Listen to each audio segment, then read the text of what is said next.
Welcome to Oilfield Talk. My name is Trey Faught, and I'm host of Oilfield Talk Podcast.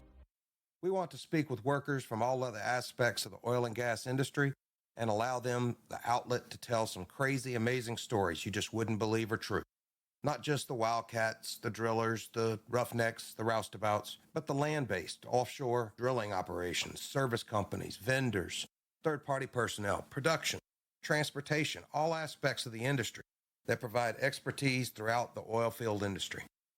But each of these have many, many hilarious stories to share about their time in the oil patch. I have no doubt that we will be able to share entertaining stories or tell tall tales that anyone who works in the industry will appreciate and get a hearty laugh while listening. But this is also going to be a family podcast. We'll be able to invite our families at home to listen. Although they won't believe half the stories we share, they may have a couple of dozen questions. Maybe it will give them and everyone a greater appreciation of the jobs we have in the oil field and why we enjoy our oil field family for half a year. So please take an hour or so out of your day, give a listen to the Oilfield Talk podcast. Hope you enjoy the stories as much as I enjoy bringing them to you.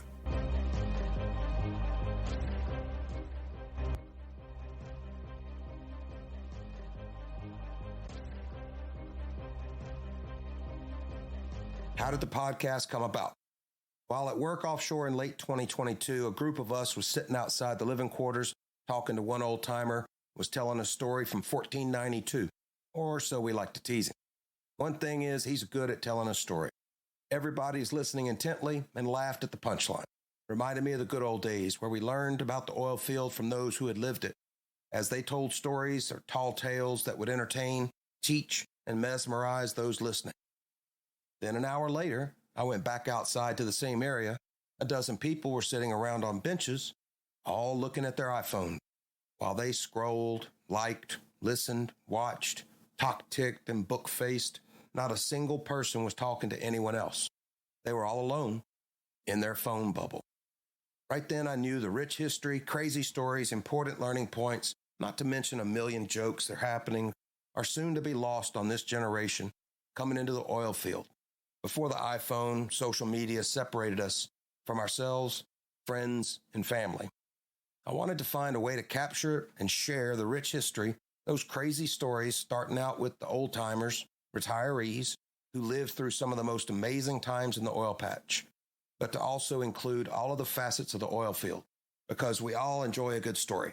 So sit back, grab a cup of coffee or your favorite beverage, have a listen to our Oilfield Talk podcast, and the amazing stories I'm sure will entertain.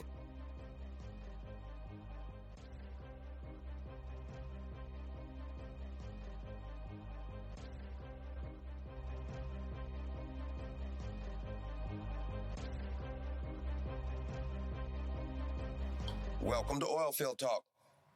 I'm back in New Iberia, Louisiana, at my cousin's house, currently recording in his yard. He's graciously allowed me to connect my trailer and power to his house and get the podcast trailer cooled down and do a little recording. Unfortunately, yesterday I had everything set up. He got home from work and there was a very large thunderstorm going on. Raindrop dropping all over the roof was creating way too much noise. So we were also grilling steaks, waiting for the rain.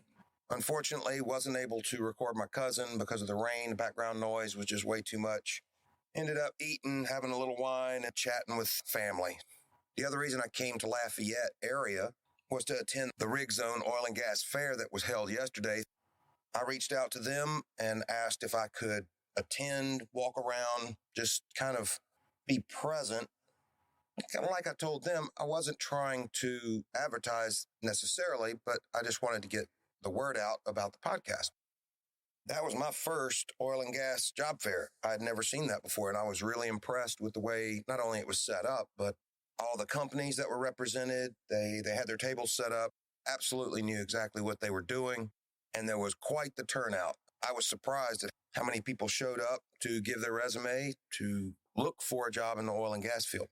One of the things I personally enjoyed about it more than anything was the interactions with the people. I met several people who had never been in the oil field before, who were trying to break in. They really didn't know what they were looking for. They didn't know what they were trying to do. They didn't know the process. So I did my best to lend a little bit of experience, guidance, suggestions to those that were interested in the industry. Hopefully in the future, I'll be able to attend other oil and gas events, not only job fairs Rigzone may put on, but I'd like to also go to any of the oil and gas shows, the big shows.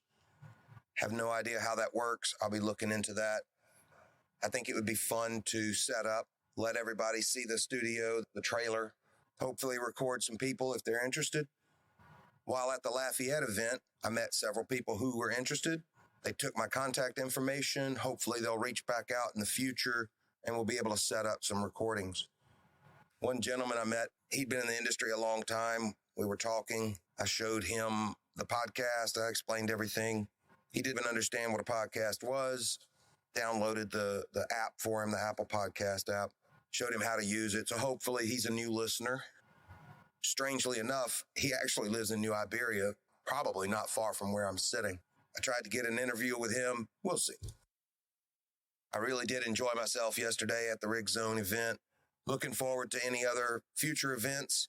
One I've talked about regularly is the Oil and Gas Shrimp Festival down in Morgan City. I'm looking forward to that. Don't know the dates. Haven't looked it up yet.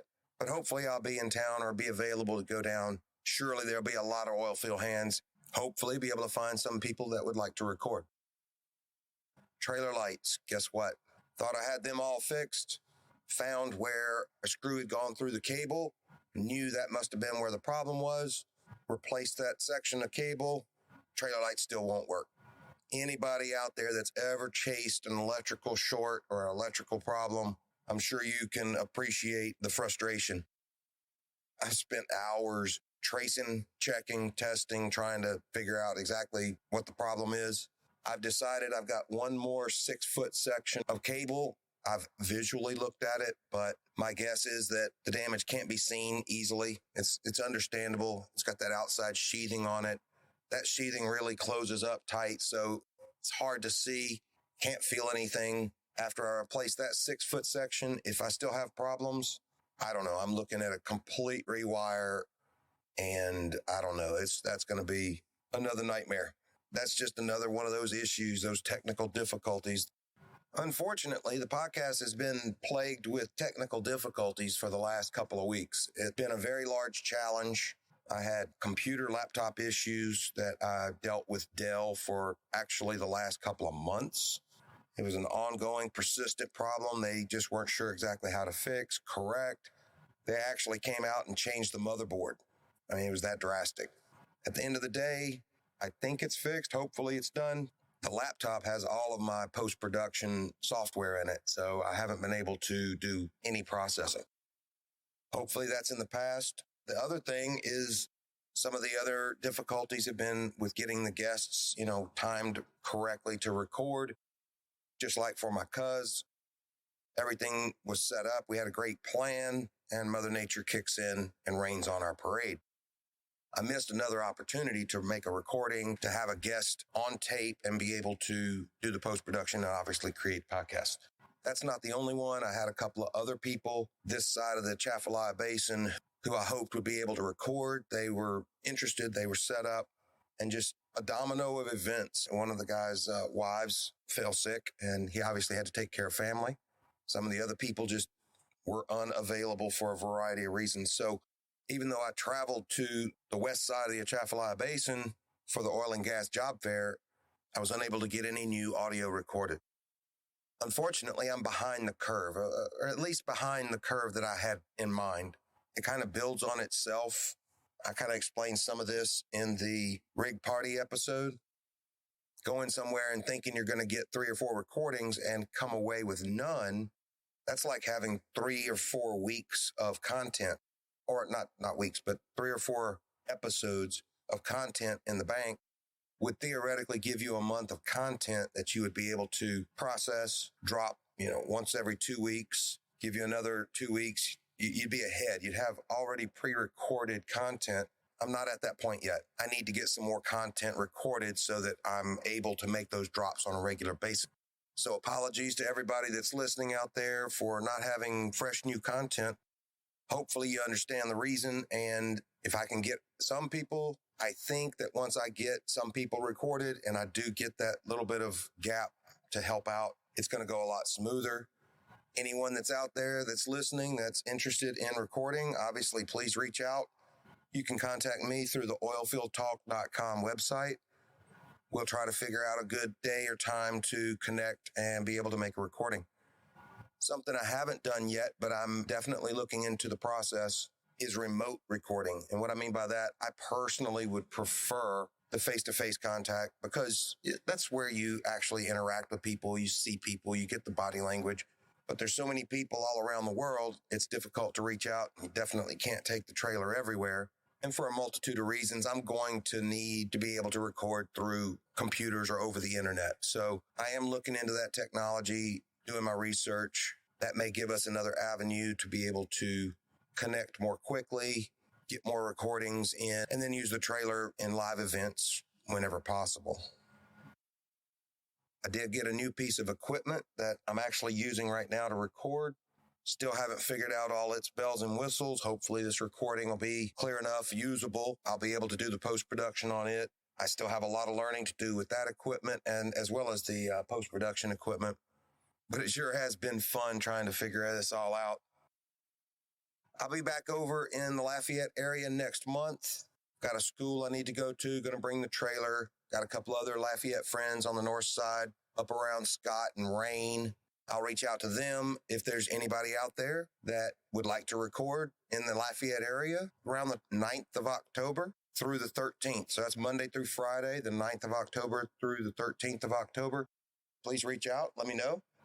That'll give me 4 or 5 days of afternoons and evenings I'll be able to make recordings. Whether or not you come to me or I come to you, we can work that out ahead of time. So please, anybody out there that's interested, reach out, let me know. We'll definitely figure out a way to get together and get you on tape. Today, after I pack up and I'm headed home, I'm going to reach out to a couple of other friends who've shown interest. Not sure if they're home, not sure if they're available. See if I can't set up some recording for either the weekend or coming up next week. I'll be heading over to the Mississippi Gulf Coast. I'll be attending the Guns N' Roses concert there at the Coliseum. And I have a couple of other friends over in the Biloxi, Pascagoula area. Hopefully they'll be interested to record as well. Guess I'll go ahead and wrap up this short session. Just wanted to put a little explanation out there, where I've been, what I've been doing. I have been working it. All right, I'm going to wrap it up for now. I need to pack the trailer up and head home. Y'all have a great day.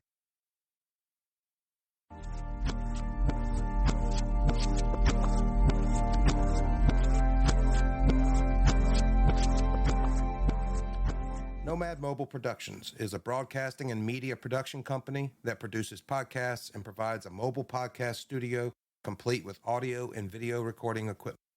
We also offer post-production processing, editing, marketing, and publication for podcasts. Our mobile production studio will come to you. Visit our webpage, nomadmobileproductions.com, or our Facebook.